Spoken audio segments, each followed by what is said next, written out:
एक समय नारद जी श्री व्यास जी से पूछने लगे कि हे व्यास जी, गृहस्थाश्रम सब आश्रम में सबसे उत्तम क्यों माना गया है? तब व्यास जी ने कहा, जैसे नदियाँ समुद्र में आश्रय पाती हैं और सब जीव माता का आश्रय पाकर ही जीवित रहते हैं, 6 प्रकार के भिक्षुक, ब्रह्मचारी, सन्यासी, विद्यार्थी, गुरु पूजक, यात्री तथा जीविका रहित ये सब गृहस्थों का ही आश्रय पाते हैं। फिर व्यास जी बोले, हे नारद, अब अति पुण्य देने वाले का पुरातन इतिहास सुनो। उत्तानपाद राजा का एक पुत्र उत्तम था, जो बड़ा बलवान और मदिरा पीने वाला था। उसने बहुला नाम वाली स्त्री के साथ विवाह किया और राजा रानी दोनों ही अति प्रेम के साथ रहने लगे। एक समय राजा ने वेश्या का नृत्य देखते हुए मदिरा पान की और रानी को भी मदिरा पान के लिए कहा, परंतु रानी ने उसको मना कर दिया।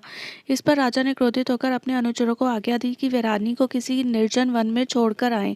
तत्पश्चात राजा रानी के वियोग में दुखी तो हुआ, मगर उसने दूसरा विवाह नहीं किया और प्रजा की पुत्र के समान पालन करने लगा। एक दिन एक ब्राह्मण राजा के पास आकर कहने लगा कि हे राजन, कोई मेरी स्त्री का अपहरण करके ले गया है। उसके वियोग से मैं अति दुखित हूँ, इसलिए तुम उसको ढूंढ कर ले आओ। राजा कहने लगे कि महाराज, मैं नहीं जानता कि आपकी स्त्री कौन है और किधर है और कहाँ ले गया है। मैंने तुम्हारी स्त्री को कभी भी नहीं देखा और वह कैसे स्वभाव रूप वाली है।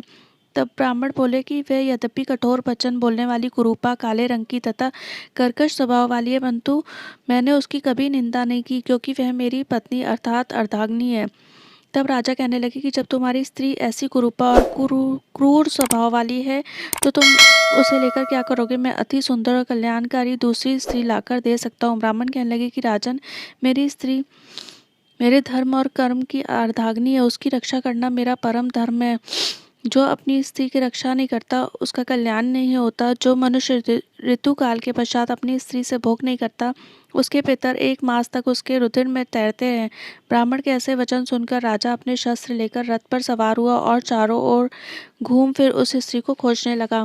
कुछ दूर जाकर उसने एक आश्रम देखा, जहाँ एक महान तेजस्वी ऋषि कुशा के आसन पर विराजमान थे। राजा को देखकर भी उस ऋषि ने राजा को कोई आदर सत्कार नहीं किया और बोला, मैं जानता हूँ कि तुम राजा उत्तानपाद के पुत्र हो, मगर तुम यहाँ किस कारण आए हो? राजा कहने लगे कि हे मुने, ब्राह्मण के घर से कोई उसकी स्त्री को हरकर लेकर आ गया है। मैं उसी की खोज में इधर आया हूँ, परंतु आपने अर्घ्य आदि कुछ भी नहीं दिया और ना ही किसी प्रकार का सत्कार किया। इसका क्या कारण है? ऋषि ने उत्तर दिया, राजन, तुम अर्घ्य योग होते हैं भी इस समय उसके पात नहीं हो, क्योंकि तुमने अपनी निरपराध स्त्री को वन में त्याग दिया है। जहाँ स्त्री का यह धर्म होता है कि वह तन मन से अपनी पति की सेवा करे तथा उसकी आज्ञा का पालन करे, वहाँ पुरुष का भी धर्म होता है कि वह अपनी स्त्री का यथाचित सम्मान करे। जिस घर में स्त्रियों का मान होता है, वहाँ पर देवताओं का वास होता है। जहाँ स्त्रियों का अनादर होता है, वहाँ कभी भी सुख शांति नहीं रहती। इतना सुन लज्जा युक्त पूछने लगा कि भगवान, आप भूत, भविष्य और वर्तमान तीनों काल के जानने वाले हैं, इसलिए कृपा करके बतलाइए कि ब्राह्मण की स्त्री को कौन और कहाँ हर लेकर गया है। ऋषि कहने लगा कि राजन, अदिति के पुत्र बलाक नामक राक्षस उस ब्राह्मणी को उत्पलाव्रत वन में हरकर ले गया है। सो जाकर उसको ढूंढकर ब्राह्मण संयोग कराओ। राजा ने मुनि को प्रणाम किया और मार्ग पर जाकर उत्पलाव वन में जा पहुंचा। वहां जाकर देखा कि जैसे ब्राह्मण ने बताया था, वैसे ही उसका रूप रंग देखकर राजा ने उसे पहचान लिया और कहा कि यह कल्याणी, तुम कौन हो और इस वन में कैसे आई हो?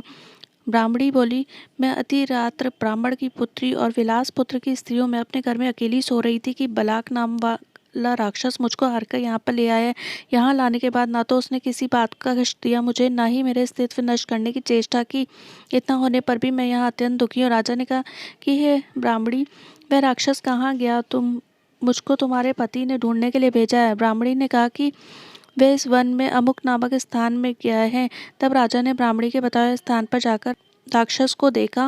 राजा ने देखा वह राक्षस उसके पैरों पर गिर पड़ा और कहने लगा, राजन, मुझे क्या आ गया? राजा ने कहा कि हे निशाचर, तू इस ब्राह्मणी को क्यों ले आया? राक्षस कहने लगा कि राजन, इस ब्राह्मणी का पति राक्षसों को मारने का मंत्र जानता है। तब जब हम यंत्र का अन्न ग्रहण करने के लिए जाते हैं, तो वह हमको वहाँ से भगा देता है, क्योंकि यज्ञों का वही आचार्य बनता है। इसी कारण उस ब्राह्मण को दुखी करने के लिए मैं उसकी स्त्री को हरकर ले आया हूँ, क्योंकि बिना स्त्री के पुरुष कर्म का अधिकारी नहीं होता। यह सुनकर राजा ने विचार किया कि ये राक्षस भी हमारी ही निंदा करता है। मुनि ने भी हमको अर्थ योग्य नहीं समझा। राजा अपने मन ही मन ऐसा विचार कर रहा था कि राक्षस कहने लगा कि हे राजन, मैं आपकी प्रत्येक आज्ञा का पालन करूंगा। इतना कहकर हाथ जोड़कर खड़ा हो गया। राजा ने कहा कि हे निशाचर, तुम इस ब्राह्मणी को इसके घर पर छोड़कर आओ और जब हम याद करें तब हमारे पास आ जाना। राजा की आज्ञा पाते ही वह राक्षस ब्राह्मणी को उसके घर पर छोड़ने चला गया। तब राजा सोचने लगा कि मैंने अपनी निर्दोष स्त्री को घर से निकाल दिया, अब ऐसा कौन सा पुण्य कर्म करूं जिससे यह पाप दूर हो जाए। तब राजा पुनः उन्हीं मुनि के पास गया और उनको अपना कर्तव्य पूछा।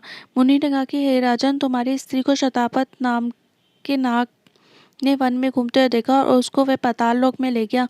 उस नाम की नंदा नाम वाली एक कन्या है, उसको अपने घर में उन्होंने छिपा कर रखा है। यह सुनकर राजा वहां से अपने घर गया और ब्राह्मण को स्त्री सहित अपने घर में देखकर बहुत प्रसन्न हुआ। तत्पश्चात राजा ने बलाक नामक राक्षस को याद किया और वह तुरंत ही राजा के पास आकर उपस्थित हो गया। बलाक को देखकर राजा ने उससे पाताल लोक से अपनी स्त्री को लाने का आदेश दिया। उसके बाद वह राक्षस पाताल लोक गया और वहां से राजा को स्त्री लाकर उसको सौंप दी। तत्पश्चात राजा रानी बड़े प्रेम से रहने लगे। अगर मेरे से कोई भूल चुकी हो तो प्लीज़ माफ़ करिएगा। आज मेरी तबीयत थोड़ी ठीक नहीं है, गला भी ख़राब है। तो आज का अध्याय यहीं पे ख़त्म हुआ।